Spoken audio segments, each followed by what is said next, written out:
Welcome to the Full Court Entertainment Podcast. This is a reaction from Celtics and Knicks Game 3, Warriors and Timberwolves Game 3. So let's talk. Let's start with the Celtics and the Knicks.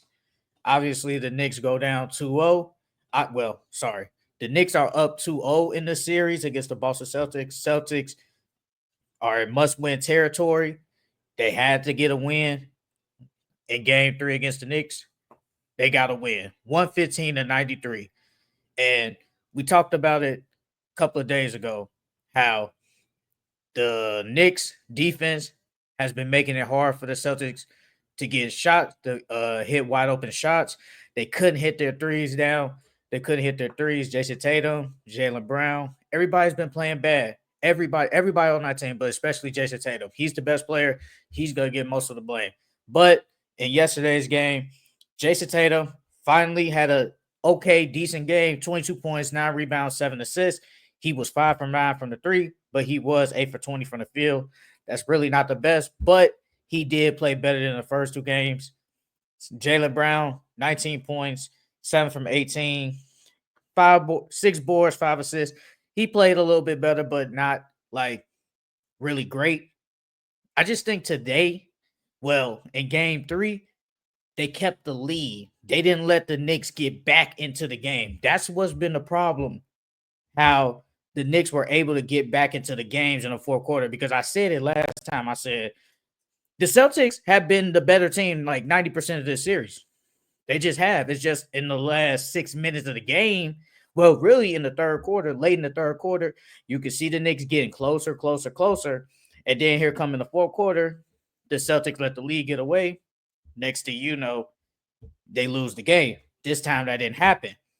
The Celtics kept their foot on their necks, and they did not let them get back in this game. First quarter, it was 36-20. So we already knew how this was going to happen. Celtics come out with a big lead. You thinking the Knicks are like, yeah, we ain't worried. We know we could come back. No, the Celtics did not make them come back. And give credit to Peyton Pritchard. Peyton Pritchard off the bench had 23 points. You need that. Like this game, it was just about Celtics just keeping composure. That was the key. No turnovers and keeping composure. If you're going to get 23 pointers from the Celtics, because they have not shot the three good, they shot 50% from the three.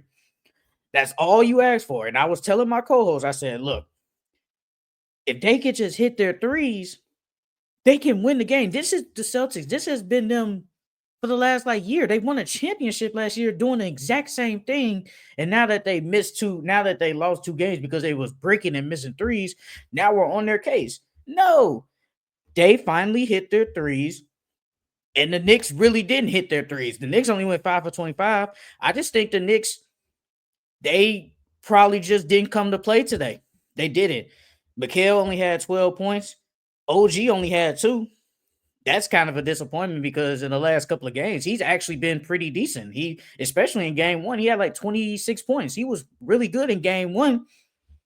Jalen Brunson played good. I think the last couple of games, the Celtics defense has made it hard for him.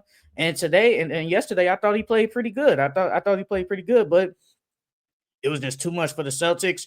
I mean, it was too much for the Knicks, and the Celtics came out with a W. They really just came out with a W, and the Celtics are like, we could probably come back and win this game. I mean, win this series. We can come back and probably win this series. I still have Celtics in 6. Now, that could potentially still happen, or it might go 7, but the Celtics know, like, we are better than you guys. We're better than you guys. It's just we just had a couple of choke jobs. And you guys came out the victory. Hooray. But if we don't choke away those 2 games, we're probably up 3-0 in this series easily. Then everything's quiet down. But I am glad Jason Tatum, Jaylen Brown, they both had better games because, it's a lot of slander on their names. So glad they have better games. And I think they'll keep this up. And just keep getting better along in this series. Like Jason Tatum, plus 23. Al Horford plus 12. Al Horford was good with this game. 15 and 9. He had 3-pointers. Pretty good. Derek White plus 29. Jaylen Brown plus 29. Like That's what you need. You just need your star players to play really good. And once they play good, series is over. The series is a wrap. So I do think Celtics come out and win game 4, honestly. I really do. I just think they are the better team. They're going to hit their three-pointers, rebound the basketball, not turn the ball over, just like in game 3. They only had 8 turnovers. Like, that's great. They didn't overly turn the ball over. And I think that's what was key in the other games. Like, they just turned the basketball over. And in this game, they didn't. They just came and smacked them in the face, got out early. Celtics couldn't. I mean, the Knicks couldn't get it close enough for them to get back into the game. Like, they was basically up by like 30 points at halftime. So you got to give credit to the Celtics men on a big W. Now the series is 2-1. And if you're a Knicks fan, you might have to be a little bit worried that the Celtics might win 4 straight. You might have to be worried a little bit. But good win for the Celtics. I do think they come back and win game 4 and tie the series up at 2-2. Now we go with the Timberwolves and the Warriors. I'm watching this game and I'm just like, they really miss Steph Curry. They really miss Steph Curry. Steph Curry, greatest shooter ever, one of the best players ever in NBA history. You're missing that 27 point per game score. Now you out here with Jimmy Butler and a lot of people that's really not good enough, but you got to give Jonathan Kuminga some credit. Jonathan Kuminga off the bench was 11 for 18 for 30 points. He was so good this game. Just getting to the rim, showing his athleticism. Like, that's what they've been needing a lot. And they could have used that in the Rocket series, even though they won that series. They could have used him in that series. But in this game, you needed him because no one else was giving you anything. Like, Draymond Green fouled out, but Draymond Green's a defensive anchor, but offensively, he's not going to give you nothing. Buddy Hield, he gave you 14 points. Brandon Pozicki, he was 1 for 10 for 5 points. He wasn't giving you anything, and no one else was giving you nothing off the bench. So it's like, outside of Jimmy Butler, where's the offense coming from? Now we got Jonathan Kuminga, 30 points. This game was actually closer than you thought. This was probably an ugly, nasty game. It was low scoring, 102-97. Timberwolves pulled away late. Like, it was really close throughout the entire game, honestly. Like, early in the game, Timberwolves got out to like a 10-point lead, but throughout the game, it was really close. And I'm giving credit to Julius Randle. Julius Randle had a triple-double, 24, 10, and 12. I thought he played great. I thought Julius Randle, efficiency didn't play, but I thought he played good. I think Julius Randle had just played really good these playoffs. He had couple of little bad games here and there, but I thought he played good. Anthony Edwards, we know what Anthony Edwards is. Up and coming rising superstar, 36 points, turned it up real late in this game. He showed his dominance. He showed why he's one of the best young players in the league. 13 for 28, 36 points. Like, there's nothing you can say. Like, he was amazing this game, but the Timberwolves are up 2-1 now. They should take care of business and probably beat these guys in 5 games because, like, the Warriors' offense is just not good without Steph Curry. It's just not. It's not good. Like, yes, Jimmy Butler is going to show you playoff Jimmy, but it's like outside of that, who else can score for you? So if Jonathan Kuminga give us, say, 20-something, Jimmy Butler could possibly give us 30 or 20-something. Where's the other scoring coming from? It's not. They don't have that without Steph Curry. They just don't have that. And it just won't be enough against this Timberwolves team that's high power. Like, this is just a really good defensive team, and the offense is only just going to get better. But give credit to the Timberwolves. Go on the road, take care of business. Up 2-1 now. Like I said, should take care of business.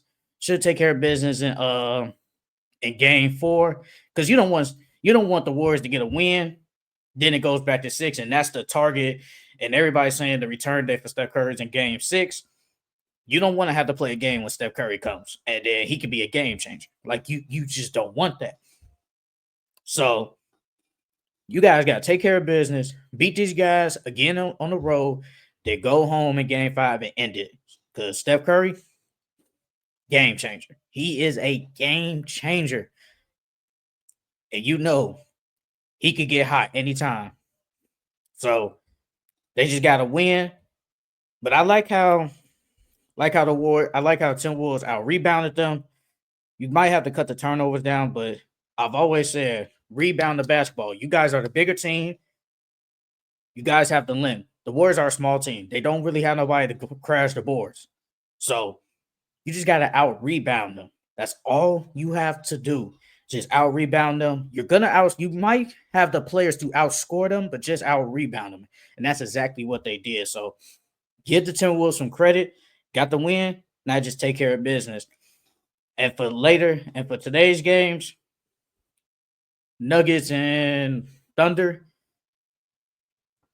I said the Thunder was going to win in game 3. They did not win.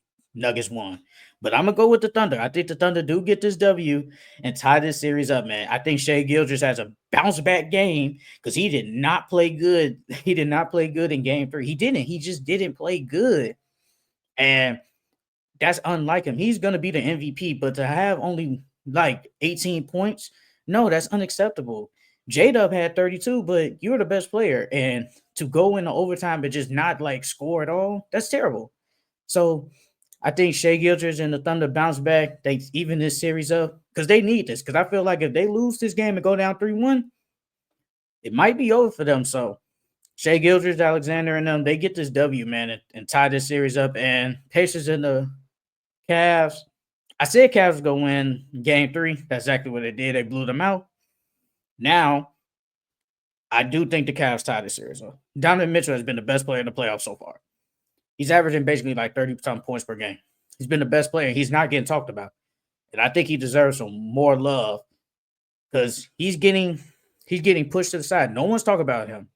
But Donovan Mitchell has been so amazing. And now that the Cavs are back at full strength, it might be too much for the Pacers. Pacers, I think, are still a good team. And they could get this W to go up 3-1. But when you got Garland, Mitchell, Mobley, Allen, and their bench, and Hunter and Ty Jerome, it just might be too much for them. And I think the Cavs tie this series up. And then we just got to see what the Pacers do. I think it's going to be better than what it was in game 3. Won't be a blowout. I think the Pacers are going to come out way better. Try to start out fast on the Cavs.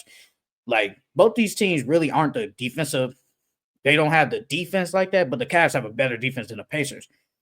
And I need Tyrese Halliburton to step up. He had a goose egg last game. He was terrible. He was bad.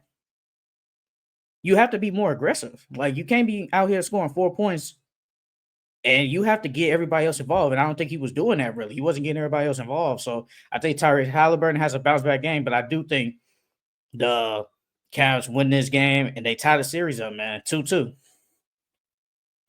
And that's it for Full Court Entertainment Podcast. I will see you guys next time. See y'all later.